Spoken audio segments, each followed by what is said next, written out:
કાઢો કાઢો કેમ કરતા હલવાઈ ગયા છે બેન ઓલા બાજુથી ખેંચ ખેંચ ઓલી બાજુથી ખેંચ હા એ બાજુથી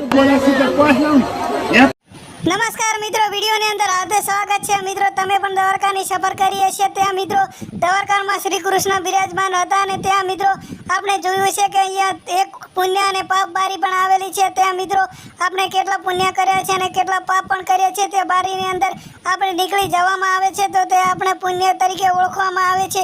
અને જો આપણે બારીની આપણે અંદર ફસી જવામાં આવે તો આપણે ઘણું પાપ પણ પોકારવામાં આવે છે. ત્યાં મિત્રો અહીંયા આપણે પાપ પણ પોકારી અને આગળની વિધિ ત્યારે આપણે અહીંયા હાલ દ્વારકાથી મહત્વપૂર્ણ સમાચાર પ્રાપ્ત થઈ રહ્યા છે કે એક બેન અહીંયા બારીની અંદર નીકળવા જતા હતા ત્યારે મિત્રો આ બેને ઘણા બધા પાપ કર્યા હતા, જ્યાંથી લઈને પાપની પણ અહીંયા મિત્રો બેન અચાનક વચ્ચે ફસાઈ જતા તંત્ર પણ દોડતું થઈ ગયું હતું અને તેમના પૂજારી પણ આવ્યા હતા અને આ બેનને મિત્રો મહિલાનું હાડ અંદર ફસી જતા ઘણા લોકો પણ વિડીયો સોશિયલ મીડિયાના માધ્યમથી ઉતારવામાં આવ્યો હતો અને મહિલા મિત્રો ઘણા પાપ પણ કર્યા હતા એવું પોકારવામાં આવતું હતું અને મહિલા કેટલા દિવસે પણ પાપ પોકાર્યા અને ત્યારબાદ તે મહિલા નીકળ્યા હતા. તમે મિત્રો વિડીયોની અંદર બન્યા રહેજો અને વિડીયો મિત્રો સારો લાગે તો આગળ શેર કરવાનું ભૂલતા નહીં. જેથી અમારી ચેનલ ઉપર નવા હોય તો નીચે આપેલો સિમ્બોલને તમે પણ ક્લિક કરજો, જેથી આ મહિલા ફસાઈ ગઈ અને મિત્રો આગળ શું સાથે પૂરો વિડીયો બીજે જ બતાવવાની કોશિશ કરશું. અહીંયા ઘણા લોકો પણ ભેગા થઈ ગયા હતા અને મહિલાને